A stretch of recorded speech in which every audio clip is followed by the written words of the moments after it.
Hello student, स्वागत है आपका एक बार फिर से एसएसटी पे। तो स्टूडेंट्स, हम देख रहे हैं मानव नेत्र वाले जो उसका चैप्टर है, इसका न्यूमेरिकल आज हम देखने वाले हैं। इसके पहले हमने लगभग पिछले एक महीने से हम लगातार सिर्फ न्यूमेरिकल को ही देख रहे हैं। तो आज हम देख लेते हैं इसका पार्ट 2। अगर आपने इसका पार्ट 1 नहीं देखा तो आप उसको देख लीजिएगा। इसके साथ साथ जो हमारी क्लासेस हैं, अगर आपने उसको नहीं पढ़ा हुआ है तो आपको ये बिल्कुल भी नहीं आने वाला स्टूडेंट। तो आपसे रिक्वेस्ट है कि प्लीज़ एक बार जाके आप सारी चीज़ों को एक बार अच्छे से समझ लीजिए, पढ़ लीजिए कि कैसे कैसे क्या होता है आपके मानव नेत्र चैप्टर में। अब हमने सारी चीज़ों को काफ़ी अच्छे से एक प्लेलिस्ट में अरेंज की हुई है, आप वहाँ से जाके अच्छे से पढ़ सकते हैं। तो स्टूडेंट देखिए, जो हमारा पहला क्वेश्चन है वो क्या है कि निकट दृष्टि दोष से पीड़ित एक व्यक्ति अधिकतम 50 मीटर दूरी तक देख सकता है। ठीक है, आपको ये कंफर्म हो गया कि एक व्यक्ति है जो अधिकतम 50 मीटर दूरी तक देख सकता है और वह निकट दोष से वो पीड़ित है। ठीक है, अब ये दोष क्या है, अगर आपने इसको पढ़ा होगा तो आपको अच्छे से पता होगा। इसका निवारण भी क्या है ये भी आपको पता होगा। तो सही दृष्टि के लिए उसे किस क्षमता वाले लेंस का प्रयोग करना चाहिए। ठीक है स्टूडेंट, तो ये क्वेश्चन आपको समझ में आ गया होगा। और चूंकि इसको निकट दृष्टि दोष है, यानी ये अनंत तक देख सकता है। तो स्टूडेंट यहाँ पर हमको 2 मान मिलता है। और क्या पूछ रहा है कि किस क्षमता वाली, यानी हमको लेंस का क्षमता ज्ञात करना है। लेंस का क्षमता ज्ञात करने के लिए हमको एफ का पता होना जरूरी है। तो एफ यहाँ पर क्या है, पहले उसको आके यहाँ पर हम पता कर लेते हैं। तो सबसे पहले हमको दिया क्या है उसको लिख लेते हैं। देखिए, यू जो वस्तु है ये उसको लिखते हैं और वी प्रतिबिंब को लिखते हैं, जो वह 50 मीटर के लिए कह रहा है। ठीक है, यहाँ पर माइनस लगेगा क्योंकि इसमें निकट दृष्टि ये दोष की बात कर रहा है। और चूंकि हमको यू दिया नहीं, ये कह रहा है कि कैसे, और यहाँ पर ये कह रहा है कि निकट दृष्टि दोष है। ठीक है, निकट मतलब ये इसको दूर की प्रॉब्लम होगी, तो यहाँ पर ये आनंद आ जाएगा। ठीक है, अब हमको क्या ज्ञात करना है, इसमें हमको यफ ज्ञात करना है। अगर हमको यहाँ पर यफ ज्ञात करना है तो स्टूडेंट्स हमको याद आता है तुरंत एक फार्मूला 1/यफ अपान में 1/v-1/u। ये फार्मूला आपको काफ़ी अच्छे से याद आ गया होगा अगर आपने इसको पढ़ा होगा अच्छे से। अब हम इसी पे सारी चीज़ों को एक बार अप्लाई करने की कोशिश करते हैं। तो देखिए स्टूडेंट्स, हमको यफ तो ज्ञात नहीं है, तो 1/यफ ऐसे ही रख देंगे। तो सबसे पहले हम यू का मान रखते हैं, ये आपका माइनस में है और यहाँ पर ये आपका अनंत है। इसको कुछ ऐसे लिखेंगे। और ये वाला जो मैटर है, ये तो कुछ इसका हल होगा नहीं। ठीक है, इसके बारे में हमें अच्छे से ज्ञात नहीं है। तो क्या करेंगे, आपका जो यफ का मान ऐसे ही आपका -50 आ जाएगा। और स्टूडेंट्स हम क्या देखते हैं इसमें आगे, अगर हम इसको अच्छे से देखें तो हम यफ को निकाल रहे हैं, ना कि 1/यफ को। यहाँ पर 1/यफ लिखा है, तो उसका क्या है सोल्यूशन, तो उसका सोल्यूशन ये है कि यफ को ऊपर कर देंगे। जब हम यफ को ऊपर कर देते हैं तो क्या हो जाता है, ये यहाँ की जो चीज़ें हैं ये भी पलट जाएंगी। यहाँ पर आपका यफ का मान -50 आ जाने वाला है। कितना, -50। आपको बातें समझ में आ रही हैं? अगर आपको बातें नहीं समझ में आ रही, इस बारे में आप कमेंट करके जरूर बताइएगा स्टूडेंट्स। अब क्या करते हैं, देखिए अब हमको क्या ज्ञात करना है, लेंस की क्षमता। आपको अच्छे से शायद स्पष्ट रूप से दिखाई दे रहा होगा, लेंस की क्षमता। ये मैं आपको इसमें दूसरा फार्मूला बताने वाला हूँ। क्या लेंस की क्षमता होती है, 1/यफ। लेंस की क्षमता को मैं बता दूं, इसको पी से दिखाते हैं। किससे से पी से दिखाते हैं, इसका फार्मूला 1/यफ होता है।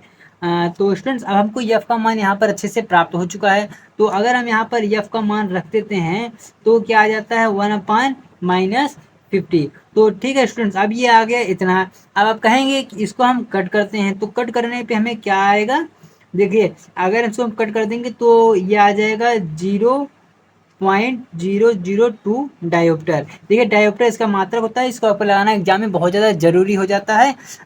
तो देखिए स्टूडेंट, ये जो आपका आंसर आया है 0.002D, ये डायोप्टर ये आपका मेन ये मात्रक हो जाता है। ये बहुत ज़्यादा इंपॉर्टेंट हो जाता है आपके एग्जाम में। इसके करंट से 1 नंबर आपका शायद कट भी सकता है। तो इस चीज़ को आप काफ़ी अच्छे से याद रखेंगे। तो स्टूडेंट्स, अब हम देख लेते हैं अपना अगला क्वेश्चन। क्या है कि किसी व्यक्ति को अपनी दूरदृष्टि को संशोधित करने के लिए -5.5 डायोप्टर क्षमता का लेंस की आवश्यकता है। ठीक है, कोई व्यक्ति है उसको अपनी दूरदृष्टि उसको अगर दूर करना है तो उसको -5.5 क्षमता वाले लेंस की आवश्यकता है। ठीक है, अगर यह हम निकट दृष्टि की बात करें तो उसे प्लस में 1.5 क्षमता वाले लेंस की आवश्यकता है। तो उसकी जो फोकस दूरी है, आखिर वो फोकस दूरी क्या होगी, हमको उसकी फोकस दूरी ज्ञात करना है। तो मैं पहले आपको बता देता हूँ, लेंस मैंने जो भी आपको फार्मूला बताया, लेंस की क्षमता क्या होती है, लेंस की क्षमता, लेंस की क्षमता को पी से दिखाते हैं, क्या होती है 1/यफ, यानी लेंस की फोकस दूरी। ये आपका फार्मूला होता है जो कि इसमें अप्लाई होने वाला है।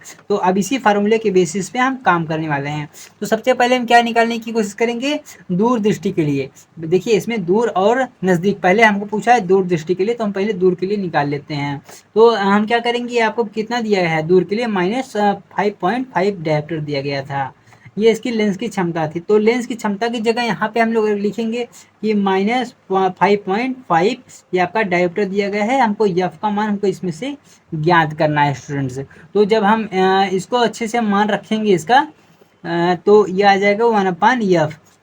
अब हम क्या करेंगे, हमको एफ का मान क्या याद करना है, तो हम इसी को यहाँ पे पलट देंगे। ठीक है, जब इसी को यहाँ पे हम पलट देंगे तो क्या आ जाएगा, ये आ जाएगा एफ इज इक्वल टू 1/5.5। ये आपका आ जाएगा। यहाँ से जब हम यहाँ ये जो आपको दिख रहा है, जब यहाँ से हम दशमलव को हटाएंगे तो यहाँ पर आ जाएगा 10, यानी 10/55, कुछ इस प्रकार से 10/55। अब इसको हम 5 से काट देंगे, 5 दूनी 10, 5 के 5। अब हम 11 का भाग हम किस में देंगे, अब हम 2 में देंगे, तो कितना आएगा 0.18 मीटर।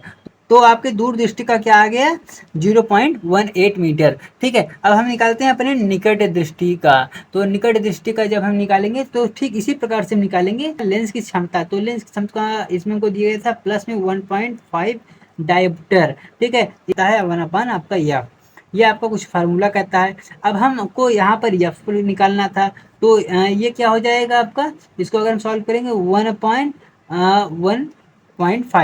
तो यहाँ से हम दशमलव हटाते हैं तो आ जाता है 10/15। फिर इसको हम 5 से काट देंगे, 5 दूनी 10, 5 से 15। अब हम 3 का भाग जब इसमें देंगे तो ये नहीं जाएगा। इसके बाद जब इसको थोड़ा और से सॉल्व करेंगे तो आएगा 0.667 मीटर। तो स्टूडेंट्स ये देखिए, ये आपका फाइनल आंसर हो जाने वाला है। ये आपके निकट दृष्टि दोष का है और ये आपके दूर दृष्टि दोष का है। तो कुछ इस प्रकार से इसके ऐसे क्वेश्चन थे। तो स्टूडेंट्स आपको मिलेंगे इसके कुछ और भी इंपॉर्टेंट क्वेश्चन के साथ। तब तक के लिए जय हिंद, जय भारत।